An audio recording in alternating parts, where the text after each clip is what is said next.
Hello and welcome back to my channel. In today's review, I'm going to be taking a look at the Transformers Siege War for Cybertron Leader Class Shockwave. As always, we'll take a quick look at the packaging and then we'll take an extremely detailed look at the figure himself. Taking a quick look at the packaging, as you can see, you've got the Siege War for Cybertron Trilogy logo there, Decepticon Shockwave, WFC S14, Transformers Generations, Takara Tomy and Hasbro. The side of the packaging has some fantastic artwork of the Ark leaving Cybertron with images of various other Autobots as well as Decepticons. We can also make out the silhouette of Cybertron. The back of the packaging showcases the figure in both his robot mode combined with the weaponry and without the weaponry, using it more as a sleigh, as well as a combined image of the vehicle mode with all of the accessories on its person. It also showcases that Ultra Magnus is a part of this series, and the side of the packaging has some fantastic artwork of Decepticon Shockwave himself. And here we have the figure out of its packaging, and as it comes packaged in its robot mode.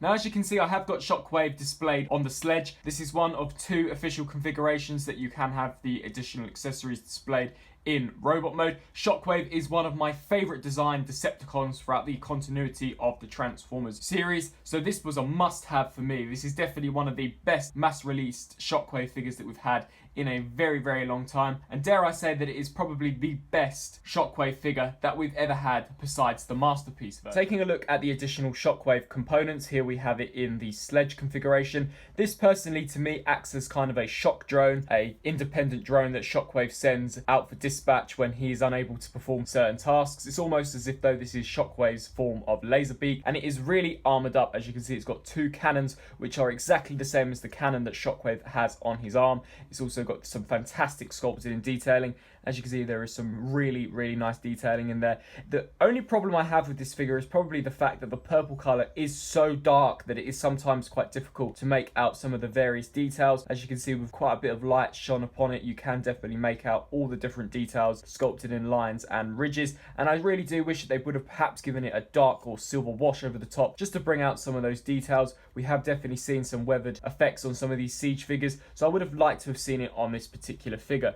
As you can see, we do have some weathered effect on this piece here, and it does look really well. However, it does look slightly abstract when compared next to the clean purple. I really like the detailing in this front turret section. It does look awesome. It's got various different circular components to it, so it almost looks as if though that these all spin around and charge up this main fuselage, which then ejects high firepower out of it. It does look really cool. As you can probably tell, it does have two posts on the top, and that is obviously to accommodate the Shockwave figure. As you can see, he does have a big post on either side of his foot, so you can just simply peg him on there, and there is Shockwave technically riding on the drone. Turning to the details of this figure, is an extremely detailed figure. Taking a look at the head, I definitely think this is my favourite aspect of the figure. It's just got so much sculpted in detailing. Around the eye, there are all these fantastic ridges and sculpted in line work, which really does help to make the eye a lot more predominant. As you can see, it has been done in a translucent yellowish type of plastic, so it does definitely contrast the more dark gunmetal colour or paint that they've used for around the eye. At the top of the head, he does have light piping, and any form of light that shines through this will illuminate that eye, so it's definitely the best form of light piping that I've seen on a Hasbro product in an exceptionally long time. He's got the two ears or antennae on either side, which have been sculpted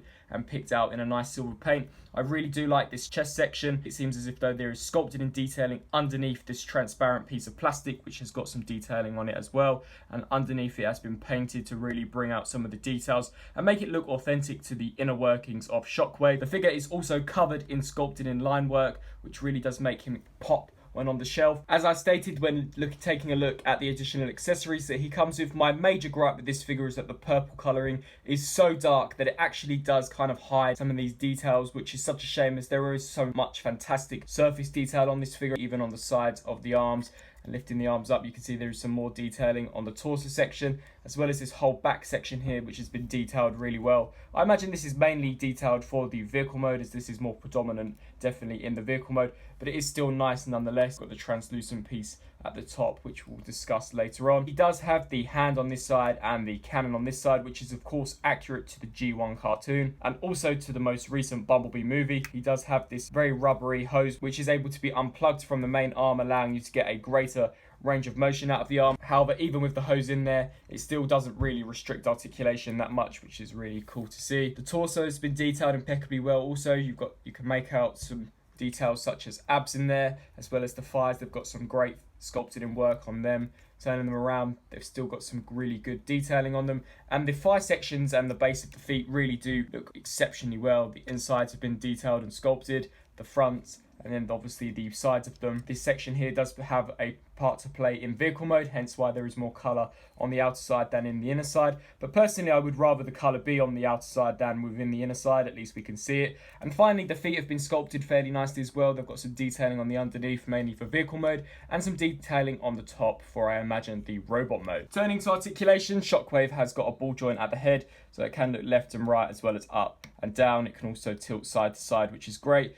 On this particular arm, you can move the arm forwards and backwards with the hose plugged in as well as out to the side. Due to transformation, you can also lift this up. Also, there is a 360-degree rotation at the top of the elbow section. However, this is slightly hindered by the hose, but is in full use on the opposite arm. He does have a 90-degree bend at the elbow there, which is great, and the wrist does swivel 360 degrees. This cannon can also rotate 360 degrees. However, seeing as there's not much to grab on, it can be quite difficult, and I'm not entirely sure as to why you'd want to rotate the cannon around. He does have a waist articulation joint, which is not in aid of the transformation, so that is definitely great that they have included that. The legs are on soft ratchets, which can kick out that far, as well as back quite far also. He can also do the split extremely well and rotate at the upper thigh section 360 degrees. A 90-degree ratcheted bend at the knee section.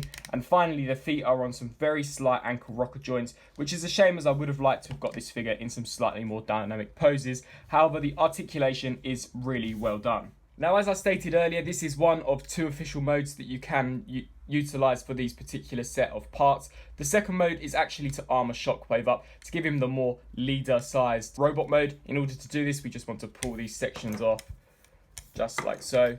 Open this up and pull these pieces out and set them off to the side. They do have big pegs on them, which are showcased in the sledge mode, which simply just peg into the underside of Shockwave's feet. Just like that. We can then take this section here, and this whole piece here plonks on the top, and then there are some hot peg holes on either side of this section here, which these tabs here will click into firmly into place. Just snap them in. These pieces here, you can rotate them in whatever way you want. I just tend to collapse these down and have them off to the side just like that. Turning the figure around once again, we're going to take these and just pull these out just like so. And as you can see, there are big purple pegs in there that will plug onto the ports on either side of his arms. So just tab those in just like so. Repeat the same process on this side. Tab that in.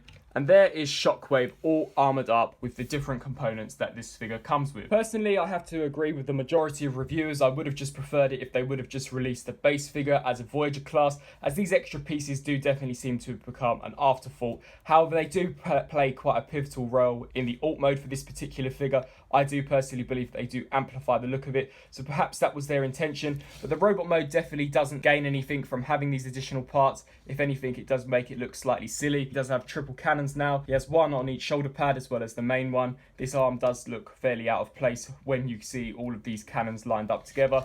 Turning it around, this piece here is definitely completely redundant. I'm not entirely sure what they were going for when they said that it could attach in robot mode. It's just this big block that sticks up behind his head now. And the feet do actually look fairly cool. As you can see, they do have some like cannons or perhaps thrusters in them. And it does create quite a sturdy base for the figure, but it doesn't add a whole lot of height to this particular release. For a quick size comparison, here is Siege Leader Shockwave compared to the Siege Voyager Megatron. As you can see, even with the additional components, Shockwave doesn't get that much bigger than the Voyager class Megatron, so I really would have just wished that they would have just released the base figure at £30 rather than releasing the extra parts with this figure for an additional 20, making the total cost around about £50. Upon removing all the additional parts, as you can see, Leader class Shockwave is actually smaller than the Voyager class Megatron, which I can see exactly why this has angered fans, as this figure is perfect on its own and really should have just been released at the Voyager price. I believe Hasbro thought that this is a great Shockwave figure. They haven't really given us anything like this in a very long time, so we can charge whatever the amount that we want and they'll still pick it up nonetheless. As I stated earlier, Shockwave is my favourite design of Decepticon, so here I have him lined up with the other Shockwave figures that I have in my collection. As you can see, here is the Deluxe Class Fall of Cybertron Shockwave from 2012. We have the Transformers Prime Beast Hunters Voyager Class Shockwave from 2013, and the Transformers Dark of the Moon Voyager Class Shockwave from 2011. Personally, I think that you can obviously see various aspects and similarities across all of these figures. The design for the most part has continued to be fairly similar, with the exception of the Dark of the Moon one. As you can see, there is definitely design cues in there, specifically in the head and the hose and the fusion cannon. I do think that the Michael Bay version is definitely the most abstract of them all. The Fall of Cybertron version, as well as the Transformers Prime version, do look rather similar to this generation Shockwave, which is obviously based upon a more G1 looking Shockwave. But personally, I like all the designs, and I still really do like the look of the Dark of the Moon release. So overall, I think that just about covers everything in the robot mode. Let's get down to the transformation and turn him into his submarine, spaceship / gun mode, orb mode. To begin with, what you're going to want to do is take the head section here and just pull this forward just like so. We can then push the head down and then close this section up and snap it into place just like that. Turn the figure to the side now, and we're going to lift this piece up just like that. What we can then do is turn it to this side and lift this piece upwards just like so. Remove the hose and proceed to rotate these arms up and in just like that. Repeat the same process for this side. Just get them in and line them up, and then just take this and essentially just collapse it down so that you are left with something that looks along the lines of this. What we can then do is turn our attention to the legs. We're simply just going to want to rotate those inwards so that the inner sections are now facing the outside, and rotate that section in also. What you can then do is unpeg these sections here. So just take this and pull it apart just like that. And then you're essentially going to want to collapse the leg in upon itself. So just drop that down and tab that into place. Rotating this upwards now, you can take this section here and just fold it outwards just like so. Repeat the same process on this side. Pull out this piece here just like that, and then rotate that piece upwards, and then collapse the leg down. And then this tab here will plug into this peg here on the opposite side of the foot. And then these pieces here will come together and will snap into place just like so. And as you can see, there is a plug there that these will form a peg to actually peg into. So simply just line that up and snap that into place. We're simply then going to want to lift these sections out on either side just like that.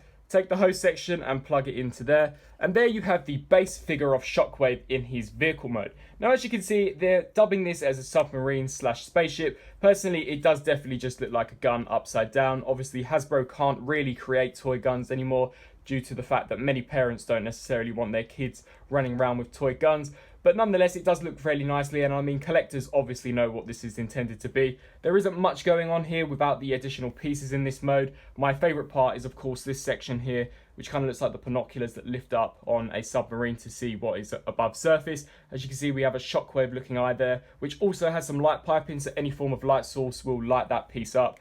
You can see you've got the translucent piece, which is on top of a painted silver piece, which looks really cool. And overall, the same detailing that we saw in the robot mode is definitely predominant in the vehicle mode. Now, I definitely think that this is the mode where all of these pieces really come into play. We're going to take this section here and just angle these pieces outwards and then lift these sections up just like so.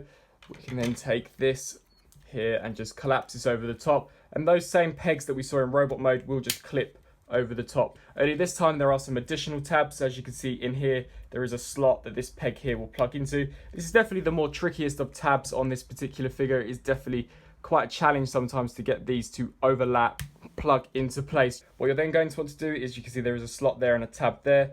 These two pieces here will actually clip in together just like that, creating the barrel of the submarine or gun mode. We can then take these sections here, and now there are some small tabs in there that these tiny little slots here will tab into. So just click them into place, just like so. Come here and click that into place. And then on the side of Shockwave, there is a peg and a slot that the peg and the slot will plug into, just like so.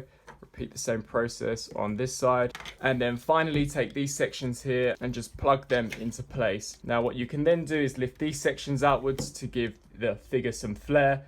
And then turning it around, there is a kind of stand. Lift that up and then just fold that down just like so.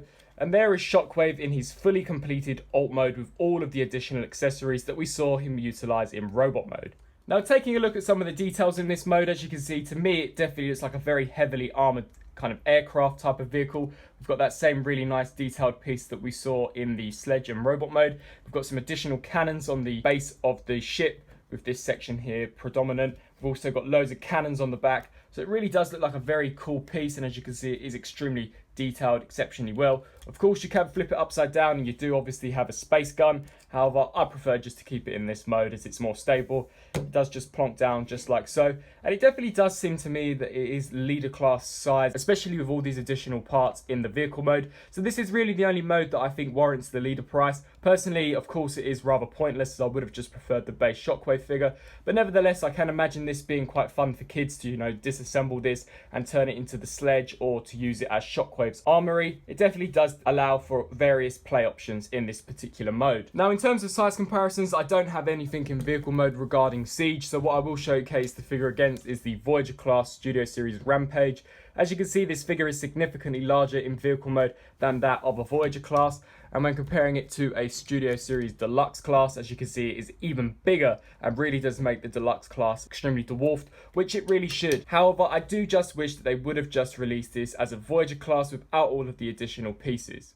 So there you have it. That is my review for the Transformers Siege War for Cybertron Leader Class Shockwave. Personally, I think that this is a great entry into the Siege line. It's fantastic that we're finally getting a Generations version of Shockwave, seeing as Shockwave is one of the characters that Hasbro tends to forget about in some of these Generation lines. I definitely think this is the best Shockwave that we've had on the mass market for some time, and I really do like the playability, especially in terms of using some of those extra parts to build an armory or a drone for him. I also really do like how they play out in the vehicle mode. I do think it amplifies the submarine/gun mode. However, I do wish that this figure was priced significantly lower, seeing as they are doing a different line for Jetfire. It would have been cool if they could have done like an Ultra class line for Shockwave and had it more around the £35 to £40 bracket rather than having it at a leader class price point. Personally, I do recommend this figure. If you can wait for it to go on clearance, then that is great. However, if you are a completionist, then you have to buy this figure right away. I definitely don't think you'll be disappointed with your purchase.